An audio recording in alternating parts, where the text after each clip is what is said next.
Yebela vitesse à G. Yebela vitesse à G. Bouloukou c'est Yena Congo Swiss TV. Bouloukou, ça c'est du bio. Et nous là ça que Congo Swiss TV, c'est du bio. Kuna Tobiaka ya ba chambre froide de thé. Vraie information. C'est Congo Swiss TV. Bouloukou. Et yo ka sola Congo Swiss TV. Tsunga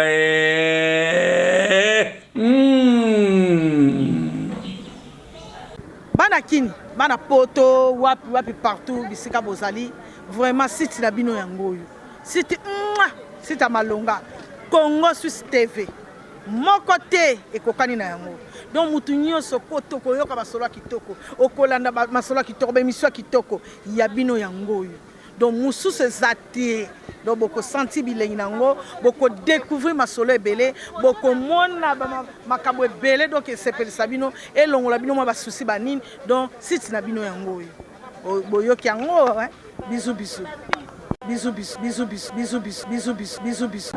Oui, bana poto, bana bipa union saison bino bolanda biso. Vraiment, vous avez été bolanda Congo Swiss TV. Yango ne peneza masolo ya malonga, eza na makambo pene ya malonga na kanti boza décider, hein? Congo Swiss TV, hein? Congo Swiss TV. Na gangi bafwe! Yongo mbio muntu. Béni soit le nom de puissant, glorieux de Jacob, la potasse de Foulon, le narcisse de Saron, le lys de Valais. Bien-aimés, vous qui nous suivez à partir de la maison, c'est ici la voie de l'Église. C'est-à-dire que le corps de Christ a repris son bon fonctionnement. Et Christ a décidé, comme à l'époque de Zacharie chapitre 3, le verset 1 à 5, il avait dit que de Jérusalem commencera la lumière. Mais dans Ésaïe 9, 1, il dit, un peuple aussi qui vit dans les ténèbres verra une lumière venir. Ainsi, vous tous qui suivez cette émission, Kolo, apprendre la Bible.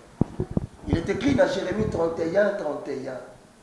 Cette fois-ci, moi l'Éternel, je vais traiter avec la maison d'Israël et la maison de Juda une nouvelle alliance. Non pas comme j'ai traité avec leur père, lorsque je le pris par la main pour leur faire sortir d'Égypte. Ils ont violé cette alliance. Mais cette fois-ci, je prendrai mes paroles, je les inscrirai dans leur cœur. Ils seront mon peuple et moi l'Éternel, je serai leur Dieu. Amen. Et maintenant, bien-aimés dans le Seigneur, je me rappelle que, dans le Baka, toujours dans la télévision, que le grand combat entre le ténèbre et la lumière, ici la caté jusqu'à ce que revienne le Chilo, parce qu'à Prometa Kibiso, je reviendrai pour prendre mon église. Mais pendant tout ce temps, na kata mon peuple à mon lili, na Paul et Bazobunda, Nzamba Sisitaka de son côté, toujours une génération prête à sacrifier sa vie pour défendre la vérité de l'Éternel. Et alors voilà pourquoi, à cette époque-là, le premier grand prophète dans la nuit, Élie le Tishbite. Donc on a tika qui est mon côté. Parce que quand il a pleuré, alors dit Seigneur, voici, Natika Linga Imoko. Une erreur de la part de l'homme. Dieu n'a jamais fait confiance à une seule personne. C'est toute une génération qu'il élève. Cette génération-là, Ezaba papa, Ezaba maman. Bazala Congo, mais Bazala la tribu Moko, pendant que Israël, comme il va bien le dire, 11 tribus et Vandaki, Moko et Malévite et Zanaki Mabélé. C'est comme ça qu'en République démocratique du Congo, et même sur le plan spirituel dans le monde, il y a un peuple qui n'habite pas son pays, mais qui est appelé par Dieu. Il y a un peuple, éparpillé partout dans le monde, pour présider à la destinée de son peuple. Mais dans les habitudes de Dieu, Amos chapitre 4 à l'Obibo 7, est-ce que on considère qu'on a la zamba, ce qu'a kangi nyamate, aux âmes. Est-ce que nous avons à quoi il a piège, ce qui va tendre qui le piège était. De même, Dieu ne fait rien sans avoir révélé son secret à ses serviteurs, le prophète. Il est temps si qu'on peut découvrir. Je ne suis pas seul, le bien-aimé. Et ça, la bâton peut authentifier le message. L'amener attentivement ce que nous allons dire. Très important. Que Dieu vous bénisse. Zouabik Kamatakaye. Et ceux qui payent au Bengama, retenir les locaux. Nous allons juger parce que ta femme t'a quitté. Amen. Nzamba otikala ko juger yo te parce que tes enfants t'ont abandonné. Et lorsqu'on Nzamba ko tourna yo, deux questions. Qu'as-tu fait du temps que je t'ai donné? Et qu'as-tu fait du temps que je t'ai donné? Mon frère, bonjour, Fanfan. Bonjour, frère Roger. Je vais t'aider. Comment tu vas? Oui, ça va très bien, par la grâce de Dieu. Bon, c'est mon frère Fanfan. Un membre dans le corps de Christ. Onzambe Abimeli. Onzambe Alobeli. Oyongai le moindre de tous. Comme un de ceux que Dieu prépare pour Namboko et à la restaurer. Nayambi et Toyo quelqu'un Nzamba Lobina. Père Lobaki Pena Yom Tozo Landabiso. Peut-être aux à la Kinshasa, peut-être aux à la province. Peut-être aux à la Poto. Mais un à un, Toko Sangana. Et nous allons exécuter le plan de Dieu. Nego Fanfan, pour ta présentation d'abord. Outi Wapi, Kombono Nani, et Bandeli Amasolo, Tinto Solola, et Bandaki Wapi. Oui, Ngaf Makonabino, Fanfan Makenda, Mbuka, Koli Nabotami na Kishasa, qui est en Amérique en 2007. Les lobes ont relevé 11 ans. Kozakuna. Nazakuna, 11 ans. Na Balikuna, naza na famille, et naza na musala, na seya nyonso, et nde nazu iloko elekinga makasi nde memingatia. Mais est-ce que Ndeko Fanfan, parce qu'il vit aux États-Unis, ça fait 11 ans. Donc à Longwa depuis 2007. Mais 2018, il se retrouve ici. À quel moment? Na moment tozo kanga wake nzamba linga restaurer ba valeur spirituelle inversée. Mais pourquoi tokutani na ye? Ndeko Fanfan, merci pour la présentation. Mais nanina tuno motuna. Aujourd'hui vision na yo onzamba pe sur les années.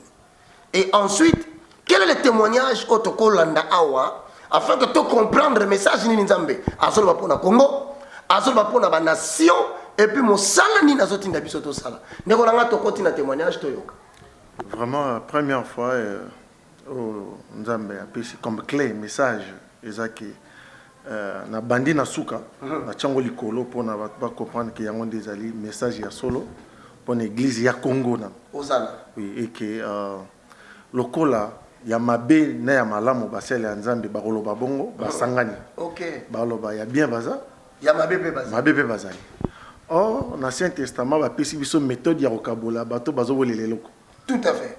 Dans roi Salomon alobi mwana oyo tozo kataye. Tozo kataye po boleli. Maman muso alobi te kataye kaka. Muso alobi te oyo mwana na ngai pesa ye na mona kata ninga zoleka. Et roi Salomon ayebaki kopona mukolo mama, mukolo mwana. Et lelo soto lobi to tuna libanda wapi basali ya solo wapi ya lukuta toza vraiment na confusion. Tout à fait. Yangwana to sengi bato ba exécuter oyo l'Éternel a dit. Amen. Alobi boye. Comme il y a des vrais et des faux, to sengi na ba vrai batika. 2019 bokanga ba porte bozape ba kolopatete. Jésus-Christ de Nazareth. Alobi to kanga nanu. Pour to kanga ba oyo yamabe. Donc biso ba vrai si on peut le dire. Voilà. Tu as décidé sur ordre de l'Éternel 2019. Ce qu'on a ensemble quand l'église. Voilà. Parce qu'on perd de rien. On perd de rien parce qu'on ne peut pas passer à Yopété. Yé mon kolopate. N'a pas sur ordre. Na kufa kipe kutu. Atiki bango kutu na nzoto. Donc il y a la difficulté pour la mutupe atika bato. Un message très dur. N'a il doit comprendre bien. Contexte nini ne quoi pas ce message. C'est-à-dire comment voulez-vous que na mboka oyo bato yalobi ki ba vrai baza tozo te évangile mais mboka ezo changer te tozo bondela mabeza kokola mutu musu alobi oh message ya kindoki to kindoki eza kindoki te ndeko na nga. Je te dis que Dieu a dit soki tosali yango te il sera obligé de le faire à sa manière. Or les manières de Dieu ezalaka toujours esengote pour na biso. Ça veut dire en d'autres termes bien mettre bano sambela na bandako. Amen. Totea mutu na famille na ye nzamba ko disposer méthode nini yo bango bakozali lo bana nzambe. Mais en tout cas pour na mboka biso tokotea ka batu sute ba ko sa ba visa tolingi pete totea ka batu ba ko luka mbongo Bah, on mis ça dans l'église. Comme va reconnaître que l'église de Dieu est ça qu'on fait sauver une nation, l'église va se taire. Maintenant, on continue le message. Oui, Batoubaroloba, mais hier, Bimeli Wapi, Azoliango Wapi, mais le cola apôtre Pierre Alobi, Tokanga, Ilobanzambete, au moins, il va brochir, sanguisson on la Bible. Ça, c'est bloquer la parole de Dieu. Amen. Ok, avant brochir, on a la parole. Je sais et quoi tu actualité. Donc, Yango, Eza et Loko, ici la raté. Donc, il n'y a pas un autre livre pour comparer avec la Bible. La Bible reste la parole de l'Éternel. Et aussi longtemps que nous vivons, et la Bible est toujours en avance par rapport au âge. Elle ne sera jamais remplacée. Jamais. Alors maintenant, par rapport à la vision, on a ce qu'il y a Salomon, il faut tout continuer. Voilà. Maintenant, pour Nini Ngai, Ngai Pinakoye Komi Ponate, et dans un gène, na koki kutu na koko kansa makamba boité, mais et comme linga ndengeni. On y va. En 2013, j'étais arrêté pour un cas de viol. 2013, il y a aux États-Unis. Aux États-Unis. J'étais arrêté pour un cas de viol, il y a mineur. Un cas grave. Cas grave, ils ont la meurtre. Donc j'étais arrêté. Et pendant que j'étais arrêté, l'anniversaire, un 30 octobre 2013. Il y a 23h minuit. Maintenant, 11h du matin, à jour, il a recevoir qui appelle, excusez pour l'anglais. Oui, ça va. Qui appelle, il y a immigration en Amérique. Or, nous connaissons la baningo en Amérique parce qu'il y a des bilili au pays comme la bango. Kuna ils a passé immigration et bien à mon téléphone. Ah bon? Oui, donc baotine de le papier na mail et tout ça parce que l'audience na bango a toujours vraiment programmé 3-6 mois et que na noir. Mais jour anniversaire c'était un mardi, mais le vendredi j'allais prêter mon serment pour la comme américain. Donc aux nationalité américaine. Ok. Voilà. Donc benginga le même mardi à 11h pour bailler bisanga que vendredi yo au prêter sous serment. Oh. J'étais étonné. Et koko melanga bondeni parce que ngala va dire que la nationalité voilà pour notre visa Congo na kitawa. J'étais. C'est vrai. La nationalité n'a pas. La nationalité n'a pas. Mais ça va donner quelque chose. Voilà. Et ma canisilanga ya zaki bongo. Et tant ba ebisinga que fona zela lisusu. Et si longtemps que zela qui pour la deuxième fois qu'il a appliqué pour notre nationalité, il y a liboso. Côté un peu problème parce que j'étais arrêté aussi avant encore. Toujours. Dans la 2011 j'étais arrêté. On a des problèmes, il y a couple parce que il y a eu des dérives. Bisoba congolais, la monarchie, maman makambo kende moi bien té, qui ko agir mais agissement l'anglais lequel m'a cassé. Malgré tout que j'étais pas en tort, mais na manifesté qui trop fort et ma femme n'a pas supporté. Mais il y a eu des frères animés de mauvaise foi, ils ont entré l'affaire et tout ça. Je me suis retrouvé en prison, mais gloire à Dieu, j'étais acquitté. Et moi et ma femme, on s'est réconciliés et la vie est continuée. Mais ce jour-là maintenant, on va bien que il y a une immigration. Voilà. La suite, il y a dossier dans ton bakangi. Voilà. Tant que bon, pour moi, c'était quelque chose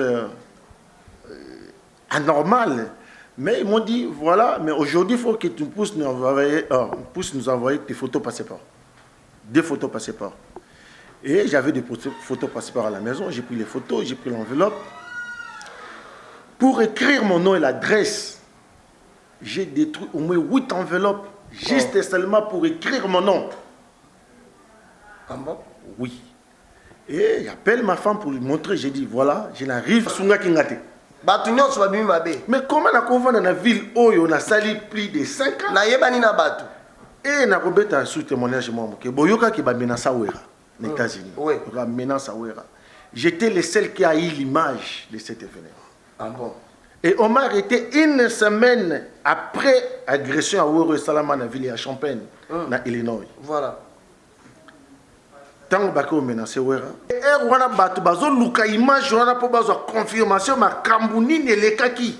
Et moi j'avais l'image et je l'ai gardée parce que na courait qu'on salir mon touté. Quel cœur bon. J'ai gardé cette image et je crois que Wera Rolandango. Très bien. On a détaillé du début à la fin de l'événement. Je crois même que je pourrais avoir cette image-là. Très bien. Et je l'ai gardée. Mais dans cette ville-là, oui, mais le même jour où on a Bakangi Bango, jour où il y a procès na Bango, j'étais le seul Congolais qui était dans la salle. Ah, vous imaginez, j'étais le seul Congolais où il y a qui a procès à Bato Bamenasaki. Et une semaine après, Bakangi nga ata Bato ngana qui soutenir. Vous imaginez comment dire. Déception, c'est qui m'a cassé. Non. C'est-à-dire pour te montrer que maudit soit l'homme qui se confie dans l'homme. C'est-à-dire que très chers Congolais, vous vivez partout. Ce n'est pas seulement les Congolais, tout le monde. Dorénavant, tout enfant de Dieu, avec le mystère du corps de Christ au Salem. Nous allons nous charger de savoir qu'est-ce qui arrive dans moi, dans Nzambe Sikazali. Oui, frère. Donc, Olongwe. na Longwe na Bovanda on a sauté. Na Longwe na kina na ville mosusu na ita mosusu na kina ta na Iowa Canada sikoyo. Kuna die ma a tout restauré. Amen. Avant on a Longwa na kina Iowa na autre nationalité là 6 mois après. Très bien. Dans une nationalité américaine et après na zongi na kina ville Iowa. Et kuna die vraiment ma restauré. Mais na comment est-ce qu'on a sentiment autant la Bible mingi. La Bible c'est une prison. Et quand on a bimi voilà, en plus mon tata qui la Bible c'est un noir américain. Surtout yebi que va noir américain mon mutu et ça moi bien mais c'est un noir américain qui m'a expliqué la Bible. Osana. Mais quand on a bimi na comme ko ka gou ya autant la Bible na Facebook na tombé na site moro enseignement. Et ça audio hein? Audio. OK. Na komi koyoka Bible. Donc zo kango na matoi. Na matoi. Comme koyoka Ancien Testament. Koyoka Ancien Testament et comme ko attirer ngai. Et comme atina ba 2015 tellement na yoka ki Ancien Testament mingi na koye konzima te Yesu ko ya osani. Parce que nous aussi et salami dans Ancien Testament. Oui, donc mais raison d'être Jésus-Christ. En fait, c'était un enseignement et on to bisa rabino bandeko. Bato ba bengami ba ministre avant. Excusez-moi de l'interrompre. Tout ça, deux catégories d'appel.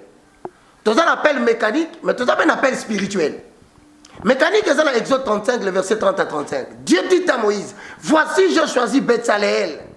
Je lui ai donné mon esprit afin d'enchasser toutes sortes de pierres et d'accomplir toutes sortes d'arts et d'inventions. Nous avons exploité la caméra bien. À la commission musicien Mounene. À quoi tu as appel sur la retravailler, mais appel spirituel paysanni. Où est la deux dimensions? Tout ça va délégué apostolique et ça bateau va bengamité. Mais bazui pas mon salut dans le roi Timothée basoa qui est pas Paul. Mais ba ministre avant ba benga bango ba dispensateur de grâce. Bango ba dans Ephésiens 4:12. Batouana basaka toujours une expérience personnelle avec Dieu. Appel nominal nzamba zo la qui c'est événement. Yango wana na biso ko sala cadre wana to continue kolanda. Vraiment la commune à Gouana. Ando tanga bi. Gouana Yesu. La commune à Badout. Et na musala baninga moko yo za la grand pasteur. Message bandi oya. Ah, botika baza ba venturier. Nzamba robe a botika. Non. Kuto ngana zo tanga. J'ai prêché l'Ancien Testament. Voilà. Et au salake, Ancien Testament, tu as comme un livre de Malachi. Parce que nous avons comme on a commis le 39e livre, 40e Malachi. Là, on a que Azoya. Et j'en verrai. Oui, donc j'ai compris que livre moko na moko et qui n'a pas différence, il y a pas temps. Malgré tout, Sangana na beaucoup moko, mais Zalaki et Kangana tient une histoire. Il y a les temps qui séparaient les prophètes. Moko cause à la bimi, mais Moussa Goya, même Neba Klassango Zabongote. Et ça que ça la temps moko prophète Moussa Bimaki. Mais la Bible est sanguisienne. Voilà. Donc tantôt tangango que Kangani ba page. Montazo Kansango le les Zalaki ba. Oh, il y a lobby après non, il y avait les temps qui séparaient. Voilà. Mais je l'ai compris maintenant à Malachi. Osana. Quand je arrive à Malachi, l'Éternel dit je suis marre de vos offrandes. Na baye biloko na bino. Batimi na bino. banyama na bino avec bozo pesa ngai. Donc alembi na lobi ngamoko nazoya. Osana. Ah, j'ai compris non, faut na traverser. OK, na l'autre rive. OK, na l'autre rive. Osana. Et tant on a comme côté un Nouveau Testament, na na kanisa kike ezali solo muta ne ba lobi yeso yaki ne total na film et que continuité on y va papa. Film ezo kende bien. Mais na moni macha komi ma ndenge mususu. Na tangi mark na moni alobi baka mususu macha lo bakite Luc a commis nambu. Et enfin Jean, on comprend la vie, non. Ici c'est bizarre. Et c'est là que n'y a que église. Église, pasteur, na cher, a donc prêché si c'était sur quoi, je me rappelle pas. Ouais. Mais à Bimi c'est là comme par hasard, ceux qui m'ont balé à Kani moi c'est nambanda, m'ont balé au Sani. Et l'assemblée a répondu à Obenganaye. Donc ceux qui m'ont balé, à côté moi c'est en flagrance il y a des lits. Na mobali mususu na chambre. Bon alobi qui faut mabongote makangi. Mais après ça en synthèse, na il a expliqué batelo ka lobaki. Soki mobali akangi moi si na ye na mobali mususu. Akosala nini? Bisolo sur l'église va te répondre akobe ngana. On y va. Et moi na yo qui choc. Parce que na tangi na Bible wana na zona ko bunda na moni teske ba Bible bale kufa. Et na kotanga non histoire ya Jésus ezo la kisanga nani tata na été parce que na moni kuna fils de David, fils d'Abraham, Abraham agendra. Donc ça na zona la confusion pour ce que tu vois nani papa exemple. Parce que jusqu'à présent la généalogie de Jésus comment Joseph est bimité. Voilà. Si on y a la quatre églises réaction. Oui, la quatre églises na kokete na tenu pas cette question. Ah OK, à contre la question té. Au moins une liberté Saint-Esprit bandi au sala. Apesi amour insatiable ya parole et puis apesi autorité ya kobanga te pona koloba. Si on y a mutuna ni natuni. Nabi pasteur est-ce que vous pouvez expliquer biso devant tout le monde. Devant tout le monde. Nani papa ya Yesu. Est-ce que c'est Joseph to Zanzambe? Et ce que Zanzambe Joseph a eu ça nini na makambo wana parce que c'est miayete. Yeze miayete. Oyo lobi ke mobali fa benga na moi. Voilà. Boka ya Jésus. To tiango na ka nini devant tout le monde. On nos frères au comprendre ngapé habiter na comprendre yo mais yo faire comprendre biso question na ezalaki na biti nini pour to saisir nini l'ité ezalaki nini. Osana. Et ça là qui justement l'assemblée et les hommes ont compris à ce moment-là et les uns n'ont pas compris. Osana. Et les uns n'ont pas compris. Si ta question c'était pourquoi? Pourquoi se permettre que liberté l'autre na mutuna? Ideni no ngo pesa la question. Non, j'ai compris que ces questions-là c'était ciblé. Donc alobaki na mutu principal. Alobaki na mutu principal. Donc appointaki mutu. Il a communiqué l'expérience personnelle. Voilà. La volonté humaine devant la chair. Amen. Et conséquence nango et briser la liberté à mutu moka tomboli musali. Frère Kobanga kate kolobelo konza matindio.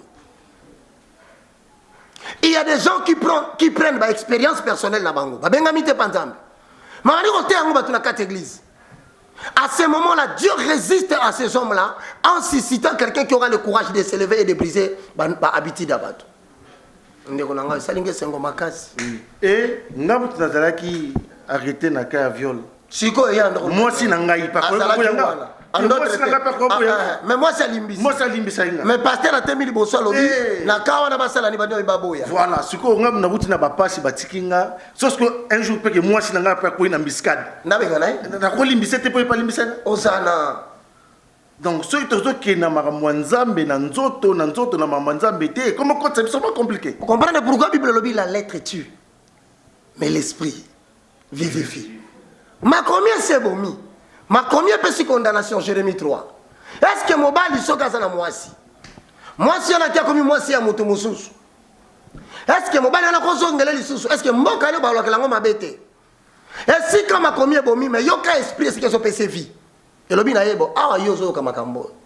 Yo uti ko sala kaya grave. Moi sino alimbisi yo.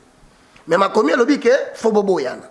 Mais si quoi, il y a un moment où par l'esprit. Mais ce que c'est comme moi, c'est par rapport à Bolimbiso et à Salayo. Yokolimbiso a été. Bien aimé, c'est à vous de donner la réponse maintenant au problème que vous avez à la maison. Vous êtes trop dur envers les autres.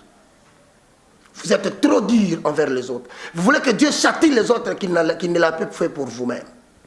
Papa Tokoma. Oui, tant que j'étais tellement déçu, j'ai compris que les gens ne comprennent pas l'Éternel. Et comme ce qu'on peut s'en assurer, quand ce qu'on a yéba Bible bien. Osana. La commune a goût ce qu'on a yéba ni ne les cas dans le Nouveau Testament. Et à ce moment-là maintenant, turbulence est au côté de parce que ma femme pourrait pas accepter qu'elle soit église. Yo ebisi no ngai na ningi so église. Donc et ko kende makambo belé et ma femme même sera étonnée tant on entend la vidéo que ma femme n'a pas supporté cette doctrine parce que na comme qui ko corriger mutunyo sur côté ya na mutunyo sur tout à Rosali Kambu. Ma femme a commencé à avoir des attitudes très compliquées. Et ce qu'on a dit à notre maître Komelio. Alors maître Soba ine yoga sene to l'équipe banyo na mayele. Yo zo mona ndeti kaka yonde nzamba yebi. Bien aimé dans le Seigneur na ina yebi sa génération zo landangai. Zamba ko condamné yo te par rapport à moi sinon to mobali no zo nyokola yo. Écoute la voix de l'Éternel. Réponds à l'appel de Dieu parce que à cause de ton appel, batu bako kufa pembeni na yo. À cause de ton appel, libala na yo koko panzana. À cause de ton appel, ba difficulté koko landa yo. N'entre pas dans la distraction. En suivant ce témoignage, Dieu sait comment il va le réparer. Toi, réponds à l'appel. Donc, ma femme n'a pas supporté. Ayebinga mutama whisky, ayebinga ipe mutukaka. Maketu ko sambela meya ko sala musale na ye ya ko corriger ka ba pasteur soit disant ya minene. Rolanda mutazolo ba na télévision tu te dis ça c'est quoi ça? C'est la oh nga nazo tanga yango te na o yazolo ba. Donc nous n'avons pas les mêmes dieux. Oui, donc et moi si langa le kola kola ba groupe de prière et tout ça pour na ye amona ngai donc comme qui liboma e bali. Liboma. Et comme qui y pas ça là peut-être le mususu. Et mais Dieu m'a donné cette maîtrise là. Et un jour dans mon travail, dans ça là. Là nous entrons dans le témoignage. Peut-être que Ozo la négoce dans la première partie. Pour des raisons de temps. Deuxième partie zani. Na yo ko kamala. Et na yo ki musique a wenge musique. Wapi wa? Na musala na ngai. Baba flezalaki. Ba flezate. Sonorisation ezate. Nazo sala musala na ngai bon. Musique est à la raté, toujours ça la normale. C'est bon ça. Dieu utilise un langage qu'il comprendra. Mais tout ça, comprendre. Nous avons un langage où il y a comprendre selon le monde où il y a vivre. Ok. Avec musique, Wenge Musica, Nzembo, il y a Tempête du désert, Saddam Hussein. Ah, il y a 30 à 45 secondes. La musique, il y a ma casse, le col dans la boîte de nuit. Du coup, je me suis dit, mais tous les voisins, au lieu que la musique est bêtise à habiller, il n'y a que l'autre. Non, ils ont un monde là. Il y a bossani dans la paix, quand il y a dans la voiture, comment il y a dans la paix. Il y a un parking. Dans ce foncé, dans l'autoroute, j'ai senti une présence. Là, côté passager, maman ne te panique pas. Malamoko maîtrise moko na volant jamais vu. Et j'étais très attentif d'écouter ce que présence wana non visible et zolo banangai. Et puis est-ce que yebi tsina yoki musique wana na musala. Nabi na koyeba ndenge. Na mitu na est-ce que kuna yoki ngoto na yoka ki ngote. Habité yoka ki ngo. Mais cette chanson là Batu bayemba kinzembo wana ezalaki basali écart entre les vieux et les enfants. Donc jeunesse et koufi. Ah bon? Jeunesse et koufi.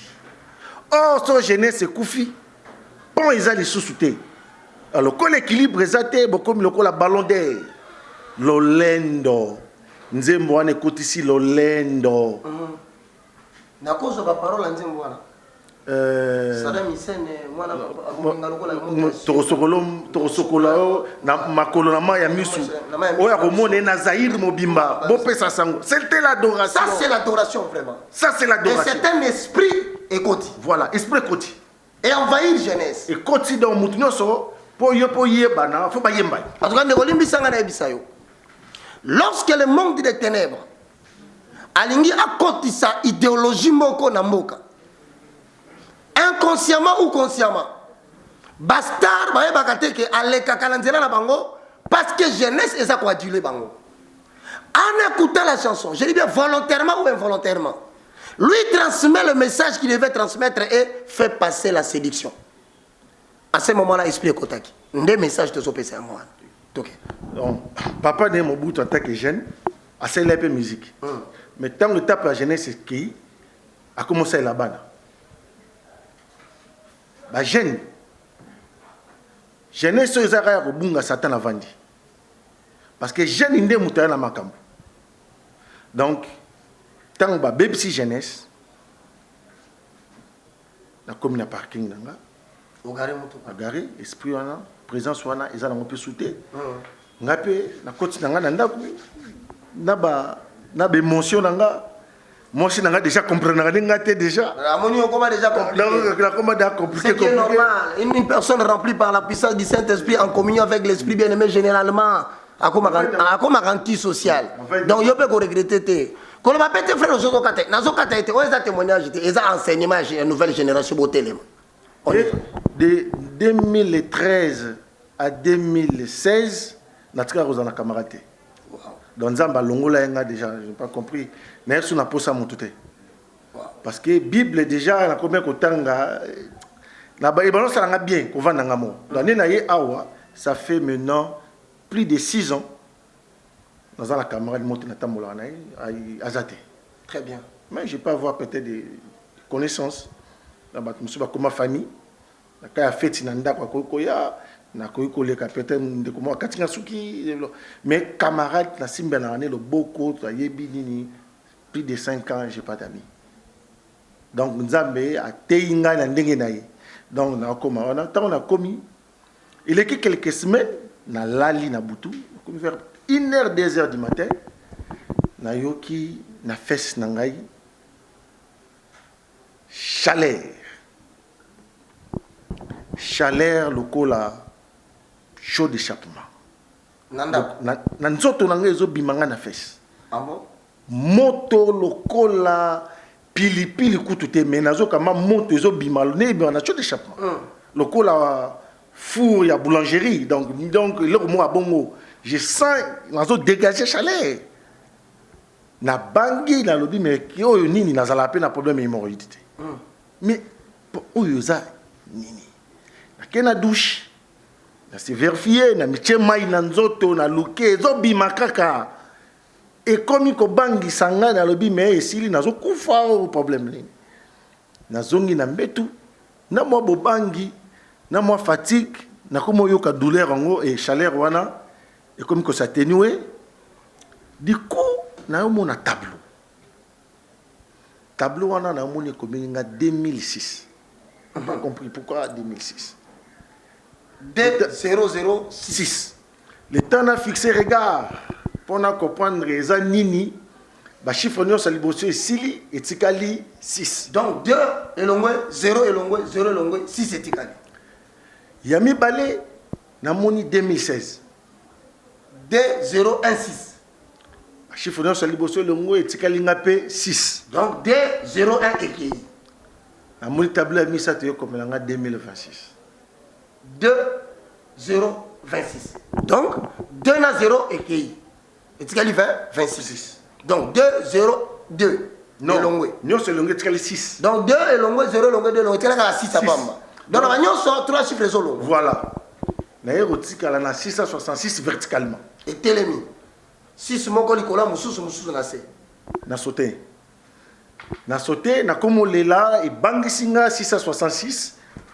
La marque de la bête. Ah, il pourrait qu'on l'écarte. Moi, si nanga wana manda ko la musaina bise, oye comme réveille-toi, je meurs. Non, 666. Ni papa la bi 666. 666 à Osana. Ne vas mouké tozo continuer. Bi 666. Tozo continuer. Landa mon frère, Landa.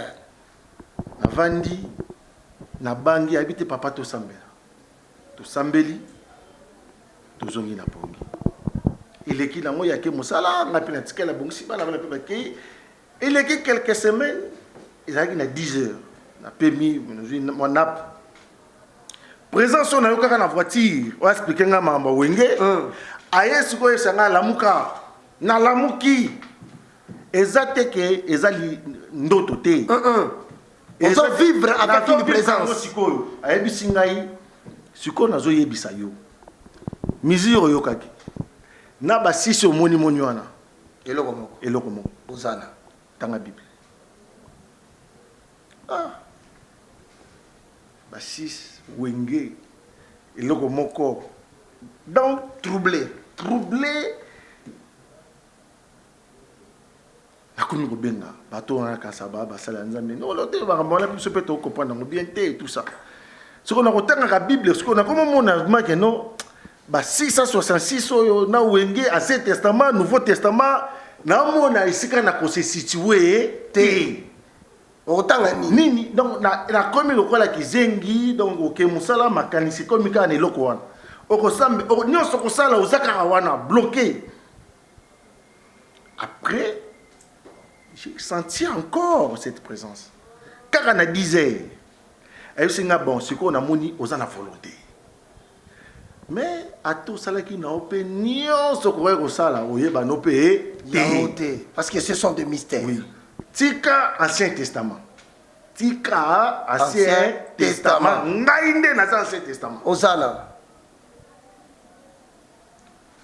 Comment Nouveau Testament? Hein? Nakoma, j'ai eu le temps de lui poser des questions. Contrairement, esa vision te, non, quelqu'un parle avec une expérience vivable avec le Saint-Esprit. La poser ma question. Dans l'obité, nakokoma ngondenge nini. Ayepsinga yote mutokomango menga me yokoma. Yo simba bik. Somba bik. Zwa carnet. Comment on a kaya na maboko na comme bilembo. Donc tu reproduis la Bible na maboko. Voilà. Pour ça na yebisi mutu ke na tanga Bible bandelti suka. Akondimate. Mais so la kise ke na koma. Koma yango. Akomona ke écriture eza yo. Voilà. Donc otanga ki yango komi. Ayebsinga koma. Etango koma. Ngai na kokotso esprit ya batu bakomaki. Ozana. Et na kolakisa yo. O même batu basangisa yango bayebite. Et tant on a commis Kokoma, Matthieu chapitre 1, généalogie de Jésus, fils de David, fils d'Abraham, Abraham Agendra, généalogie cause à la nérérité. Fils de. Donc, si on a 4 généalogies, on est fils de David. Est-ce que David a beau Jésus? Non, parce que David a connu le bossa Abraham. Mais comment se fait-il que David a mis le bossa Abraham? Et il faut tout à Jésus. Et puis pourquoi, comment est Joseph? Et hier, si la généalogie babandi Abraham Agendra, tout le monde a David Nassé, tout le monde après Abraham, Joseph après tout le monde Jésus. Mais pourquoi cette erreur qu'au bandana? Et la généalogie. Bible monte comment erreur cause à la tête. Bible cause à la tête, mais pourquoi cette erreur? Et bimi erreur pour dire parce que généalogie est allée. Et l'autre arbre, dans le linge mutabo tamadi musu soyez. Voilà. Mais comment erreur ça ma wa yaki na sima comme il bosso comme na sima. Mais tout ça c'est quoi? C'est 1 Corinthiens bien-aimé chapitre 2 le verset 7 à 9. Nous prêchons la sagesse mystérieuse et cachée de Dieu depuis des siècles. Mais révélée pour nous qui sommes arrivés à la fin de ces siècles, s'il te plaît. Sagesse qu'aucun chef de ce monde n'a connue. Parce que s'ils avaient connu cette sagesse, justement, ils n'allaient pas tuer Jésus-Christ, le roi de gloire. Amen. Mais il est écrit dans la parole de Dieu, ce sont des choses que l'œil n'a pas vues, que l'oreille n'a pas entendues, qui ne sont pas montées dans le cœur de l'homme. Et ça va un mystère. Et peut-être un critère humain, à zapper la quantité, mais qu'on l'a pogné. Papa Tokoba. Yebela vitesse à G. Yebela vitesse à G.